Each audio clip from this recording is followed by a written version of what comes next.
எடுத்துக்கிட்டான்.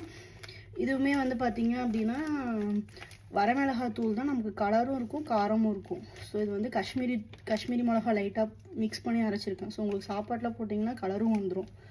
அதுக்கப்புறம் சாம்பார் பொடி, இதை வந்து அக்கா அரைச்சி கொடுத்தா நல்லா இருக்குது. இது இந்த கடையில் வாங்குறது தவிர்க்கணும்னு சொல்லி வாங்கிட்டு வந்திருக்கேன், யூஸ் பண்ணால் தான் தெரியும். தென் அதுக்கப்புறம் வந்து பார்த்திங்கன்னா மெயினாக இது வாங்கிட்டு வந்தேன். நம்ம ஈரோடு வந்து வசந்த மாளிகையிலேருந்து அதை வாங்கினேன். பிஜிஎனில் வந்து இந்த இடியாப்பம் புளிகிறது, இதை வந்து யூஸ் பண்ணி பார்த்துட்டு உங்களுக்கு எப்படி இருக்குன்னு சொல்கிறேன், எஃபெக்டிவாக இருக்கா இல்லையா அப்படின்னு சொல்லிட்டு. ஒரு இட்லி பாட்டு அங்கே சேம் இதே அதே கடையில் தான் வாங்கிட்டு வந்தேன். இதோட வந்து இந்த 2 இது வரும். இதோட வந்து ஸ்டீமர் ஒன்று வந்துடுது. ஓகே, நான் கூட கொஞ்சம் கடகடன்னு ஆடும்னு நினச்சேன்.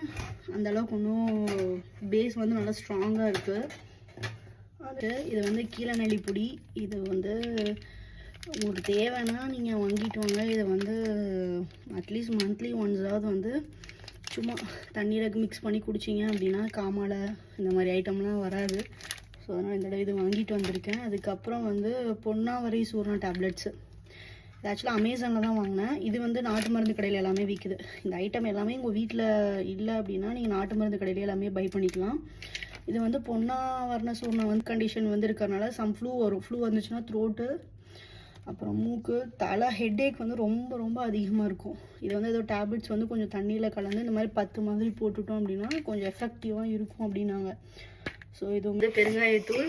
இது வந்து நான் வருஷத்துக்கு அரைச்சிட்டு வந்துடுவேன். பெருங்காயத்தூள் நல்லா கட்டி பெருங்காயம் வாங்கி லைட்டாக வந்து வடச்சட்டில் வச்சு ஹீட் பண்ணிங்கன்னா கொஞ்சம் அப்படியே மெல்ட் ஆகிற மாதிரி இருக்கும். அதுக்கப்புறம் மிக்ஸி ஜார் லைட்டாக ஆறுனதுக்கப்புறம் மிக்சியில் போட்டு அரைச்சிட்டிங்க அப்படின்னா இந்த மாதிரி ஆயிடும். ஆனால் நீங்கள் கடையில் வாங்குற தூள் வந்து இந்த மாதிரி இருக்காது, நல்லா ஒயிட்டாக ஏதோ சம்திங் அதை மிக்ஸ் பண்ணி பண்ணுற மாதிரி இருக்கும். பட் ஒரிஜினல் பெருங்காயத்தூள் வந்து இந்த மாதிரி தான் இருக்கும், லைட் ப்ரௌனாக இந்த மாதிரி இருக்கும். ட்ரை பண்ணி பாருங்கள். இந்த தடவை நான் ஊர்லேருந்து அரைச்சிட்டு வந்துட்டு இது 1 இயருக்கு வச்சுக்குவேன். இவ்வளோ யூஸ் பண்ணுறது 1 இயருக்கு மேலேயே வருது பெருங்காயத்தூள்.